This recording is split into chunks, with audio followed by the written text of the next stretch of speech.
반갑습니다. 여러분은 어떤 선생님이 되고 싶으신가요? 저는 아이들과 친하게 잘 지내고 싶었어요. 그래서 아이들이 쓰는 말 있잖아요. 신조어, 줄임말 그런 거를 인터넷에 찾아서 연구해서 아이들에게 쓰기 시작했어요. 그런데 아이들의 반응은 제가 생각했던 것과 달랐어요. 전도사님 왜 이렇게까지 하실까? 너무 어색하다. 그런 등등의 반응들이었어요. 그래서 저는 느꼈습니다. 내가 아무리 이 아이들과 같아지려고 친구같이 지내려고 하더라도 그게 안 되는구나. 내가 욕심이었구나. 그런 생각을 하게 됐는데요. 그러면 우리에게는 희망이 없습니까? 아니요. 그렇지 않아요. 우리는 그 아이들과 친구는 될 수 없지만 친구 같은 선생님은 될 수 있다는 사실입니다. 제가 이 아이들과 경험해 보면서 내 안에 부모님 같은 그런 선생님의 모습들이 얼마나 많은지, 그래서 그것을 제가 생각했던 것들을 지금 이렇게 정리를 해봤고요. 그러면 우리는 앞으로 어떻게 해야 될 것인가, 부모님 같은 선생님에서 친구 같은 선생님으로 배워가야 되겠구나 라는 생각을 하게 됐습니다. 자, 그렇다면 부모님 같은 선생님은 어떤 선생님일까요? 첫 번째로 물질을 다 대줍니다. 부모님이 그렇잖아요. 우리 자녀들 너무너무 사랑해서 더 해주고 싶고, 이거 주고 싶고, 저거 주고 싶고, 부모님의 사랑입니다. 그래서 우리 선생님들도요, 아이들한테 너무 많이 주고 싶은 거예요. 물질로서 이거 주고, 간식 더 주고 싶고, 선물 더 주고 싶고. 그런데 중요한 사실은 물질을 준다고 해서 아이들이 다 좋아하는 것이 아니고, 항상 물질 속에는 마음이 포함되어 있어야 되고, 그리고 마음이 먼저라는 것입니다. 마음이 먼저고 영혼이 먼저고, 그래서 거기에 플러스 선물이 되어졌을 때 아이들이 기쁘고 감사하게 받을 수 있는 거고요. 액수가 많은 큰 선물 해주는 것보다도 작은 선물이라도 마음과 함께 그 아이에게 전달되어졌을 때, 그리고 작지만 자주자주씩 조금씩 줬을 때 그 아이들이 부담 없이 받아줄 수 있다는 사실입니다. 두 번째로는요, 권위적이고 잔소리를 합니다. 권위는 좋은 거예요. 부모님도 선생님도 권위가 있어야 됩니다. 그런데 문제는 주의가 문제예요. 권위주의, 권위적. 그래서 선생님이라는 그런 높은 벽을 쌓아서 선생님은 너무 신앙면에서, 인격면에서 너무나도 훌륭해. 그래서 내가 다가갈 수 없는 존재로 너무 그렇게 무겁게 그렇게 권위주의적으로 내가 선생님이야 라고 했을 경우에 우리 아이들이 다가가기 어렵다는 사실입니다. 세 번째로는요, 자식을 너무 사랑하지만 사랑 표현이 서툴다. 부모님이 자식을 너무 많이 사랑하잖아요. 마찬가지로 선생님이 우리 학생들을 너무 많이 사랑합니다. 그런데 사랑은 하지만 그 표현 방식이 너무 서툴러요. 아이들이 그걸 받아들일 수 없습니다. 그리고 사랑한다고 그렇게 느껴지지가 않아요. 난 너무나도 사랑하는데 이 아이들이 받아들이는 거는 그렇게까지 받아들이지 못한다는 사실입니다. 왜냐하면 서툴기 때문에. 그리고 아이들 가운데는요, 마음이 건강한 친구들은 사랑을 줬을 때 이 아이들이 잘 받아들이고 소화를 해낼 수 있습니다. 그렇지만 건강하지 못한 친구들은요, 선생님이 사랑을 줘도 이 아이들은 받아들일 준비가 되어 있지 않아요. 그거를 받지 않습니다. 그런 아이들은요, 좀 기다려줘야 됩니다. 그리고 틈을 이용해야 돼요. 그래서 그 틈새를 이용해서 사랑을 조금씩 전달해 줬을 때 가랑비에 몸이 젖듯이 그 아이들도 어느 순간 이 가랑비에 이 아이들이 사랑이 흠뻑 젖을 때가 올 것입니다. 네 번째로는요, 자식을 안쓰러워합니다.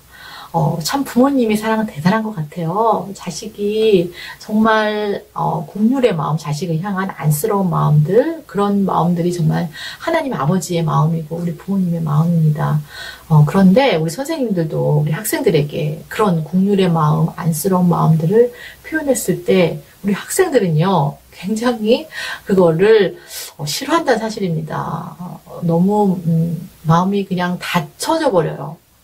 왜냐면 자존감이 낮은 친구들일수록 더 그래요. 내가 동정심 받는 것 같은 느낌, 내가 불쌍함을 당하는 느낌. 그래서 그 아이들은 그런 표정만 받으라도 이 아이들 튕겨나갑니다. 아예 마음을 확 닫아버리는 그런 경우를 제가 봤습니다. 제가 중학교 여학생이었는데 부모님도 다 돌아가시고 가정 환경이 되게 안 좋았어요. 그 아이한테 선물을 전해주려고 집에 갔었는데 제 표정을 보고 그 아이가 막 화를 내더라고요. 제가 그렇게 불쌍하게 보여요. 막 이러면서 제가 실수했다 생각을 나중에 했습니다.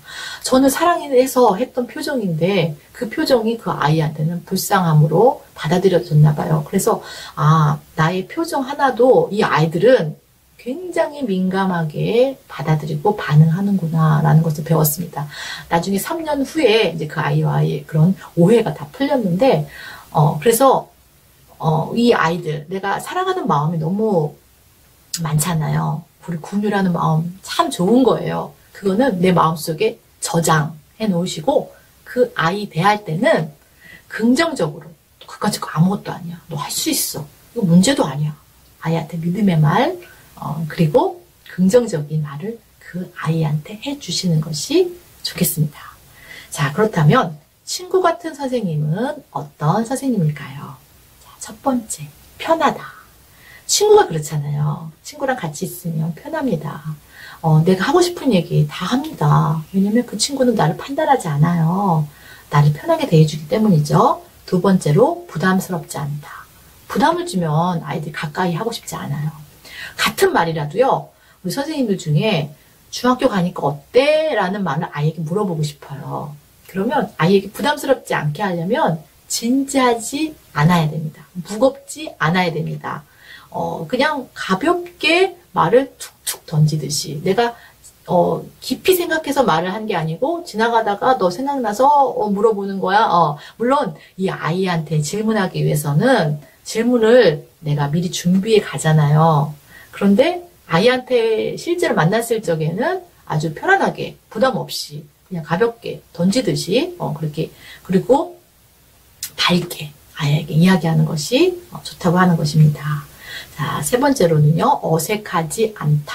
아이들은요, 진짜 싫어해요. 어색한 거. 막 미치려고 합니다. 막 이 어색함, 막 이거 어떡하나, 막 그 자리 피하고 싶어 하고, 있고 싶지 않고, 그 아이들의 그런 문화입니다. 우리들도 마찬가지인 것 같아요. 어색한 거 되게 싫어하잖아요. 근데 아이들은 더해요. 아이 참지를 못합니다.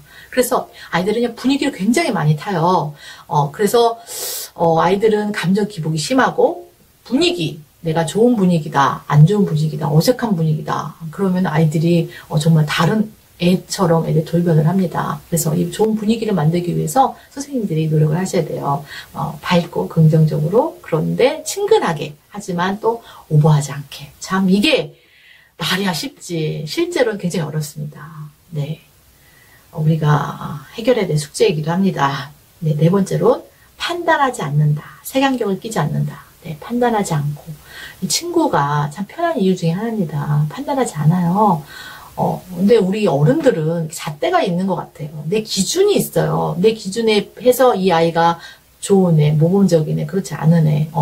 근데 그 기준을 버리셔야 된다는 거예요. 그냥 백지 상태로. 그 아이 그 자체로 판단하지 않고 그 아이가 대화했을 때 그 아이가 나에게 친구 같은 선생님으로 자기 이야기를 그제서야 꺼낼 수 있다는 것이죠.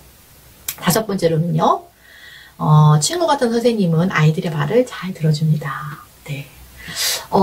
아이들의 말을 잘 들어준다는 거. 그 아이들이 잘 알고 있어요. 근데 그 반응이 중요한 것 같아요. 아이들이 이렇게 말을 하려고 이렇게 꺼냈는데 선생님의 반응이 너무 리액션이 너무 약해요. 너무 없어요. 이러면 아이들이 더 이상 말을 하고 싶지 않는 그런 거 있잖아요. 호응해주고 반응해주고 동감해주고 동의해주고 하는 그런 반응들도 참 이렇게 우리가 배워나가야 되는 부분인데 이 부분은 다음 시간에 더 구체적으로 여러분과 함께 이야기를 나눴으면 좋겠습니다.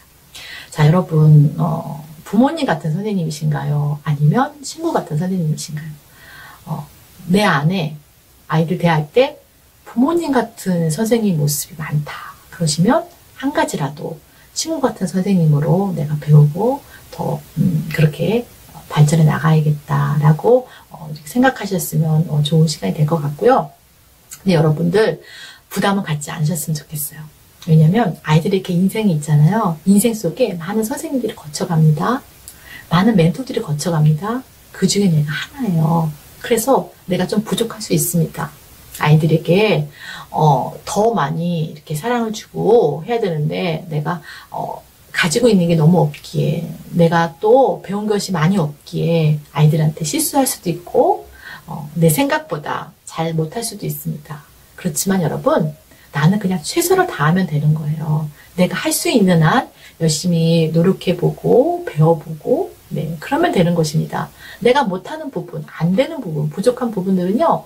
하나님께서 또 다른 선생님, 또 다른 멘토를 또 붙이셔서 다 그 아이를 채워가십니다. 나는 그 중에 한 선생님인 거예요. 그래서 나는 그냥 하나님께서 나에게 주신 사랑, 나는 감사해서 우리 아이들에게 사랑을 주면 되는 것입니다. 사랑을 전해주면 되는 것이에요. 그래서 사랑을 받은 아이들이 하나님께 지금보다 한 걸음씩 조금 더 가까이 갈 수 있다면 우리 선생님들은 아주 훌륭한 선생님들이신 것입니다. 우리 선생님들 화이팅 하시고 저도 화이팅 하겠습니다.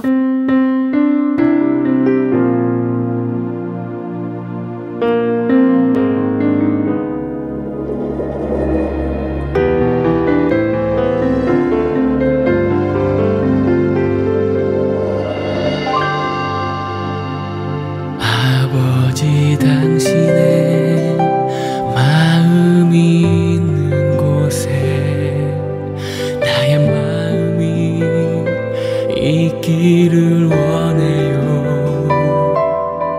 아버지 당신의 눈물이 고인 곳에 나의 눈물이 고이길 원해요. 아버지 당신이 바라보는 영혼에게 나의 두 눈이 향하길 원해요. 아버지 당신이 울고 있는 어두운 땅에 나의 두 발이 향하길 원해요. 나의 마음이 아버지의 마음 알아. 내 모든 뜻 아버지의 뜻이 될 수 있기를 나의 온몸이 아버지의 마음 알아. 내 모든 삶 당신의 삶 되기를.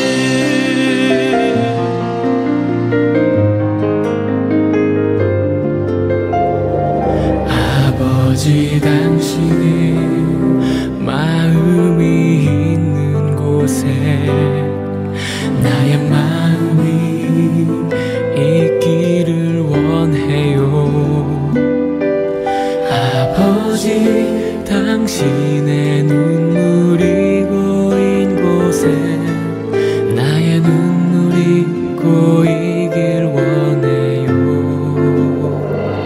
아버지 당신이 바라보는 영혼에게 나의 두 눈이 향하길 원해요.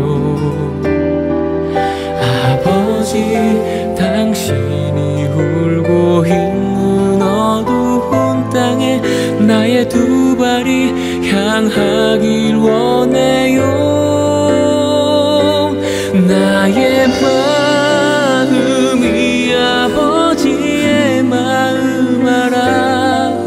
내 모든 뜻 아버지의 뜻이 될 수 있기를 나의 온몸이 아버지의 마음 알아. 내 모든 삶 당신의 삶 되기를. 나의 마음이 아버지의 마음 알아. 내 모든 뜻 아버지의 뜻이 될 수 있기를 나의